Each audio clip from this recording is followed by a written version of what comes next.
Hello guys, പുക്കറ്റ് ട്രിപ്പിന്റെ part 2 വീഡിയോയിലേക്ക് എല്ലാവർക്കും സ്വാഗതം. അങ്ങനെ നമ്മൾ സുവർണഭൂമി എയർപോർട്ടിൽ നിന്ന് നേരെ കയറുകയാണ് പുക്കറ്റിലേക്ക്. ഫ്ലൈറ്റിൽ കയറിയ ഉടനെ എമർജൻസി കാർഡ് വായിച്ചില്ലെങ്കിൽ എനിക്ക് എന്തോ പോലെയാണ്, എന്തെങ്കിലുമൊക്കെ സംഭവിക്കുന്നൊക്കെ തോന്നും. ഏട്ടൻ എൻ്റെ ഷോളൊക്കെ വാങ്ങിച്ച് തലയിലിട്ട് വെയിൽ കൊള്ളാണ്ടിരിക്കുന്നുണ്ട്. ഇവിടുത്തെ ഗ്രൗണ്ട് സ്റ്റാഫ് നമുക്ക് ബായ് ഒക്കെ പറഞ്ഞു, അത് ഭയങ്കര ക്യൂട്ടായിരുന്നു. അങ്ങനെ നമ്മൾ പുക്കറ്റിലേക്ക് പറന്നുയരുകയാണ്. ഫ്ലൈറ്റിൽ വെച്ചിട്ട് നമുക്കൊരു പൈ കിട്ടി. എനിക്കിത് ഭയങ്കര ഇഷ്ടപ്പെട്ടു. അത് ഞാൻ ഒരെണ്ണം കഴിച്ചു, ഏട്ടനെയും കഴിച്ചു. അത് കഴിഞ്ഞപ്പോൾ എനിക്ക് ഒരെണ്ണം കൂടി വേണമെന്ന് പറഞ്ഞിട്ട് ഞാനോട് ചോദിച്ചു വാങ്ങിച്ച് കഴിക്കുന്നുണ്ട്. എന്നെ നമിക്കുകയാണ് എൻ്റെ ഏട്ടൻ.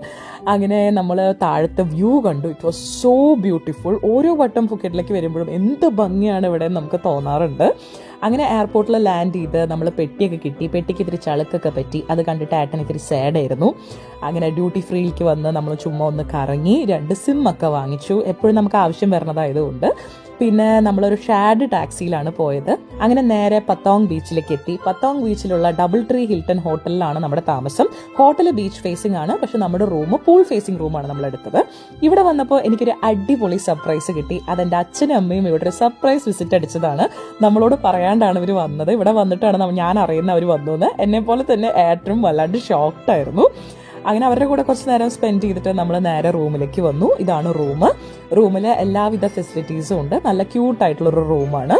അപ്പോൾ ഏട്ടന് വന്ന ഉടനെ എന്താണ് നമ്മൾ ഇന്ന് ചെയ്യേണ്ടതെന്നൊക്കെ പ്ലാൻ ചെയ്യാണ്. അപ്പോൾ അത്രയുള്ള ഇന്നത്തെ വ്ളോഗ്. നമുക്ക് പാർട്ട് 3 കാണാം. ബൈ.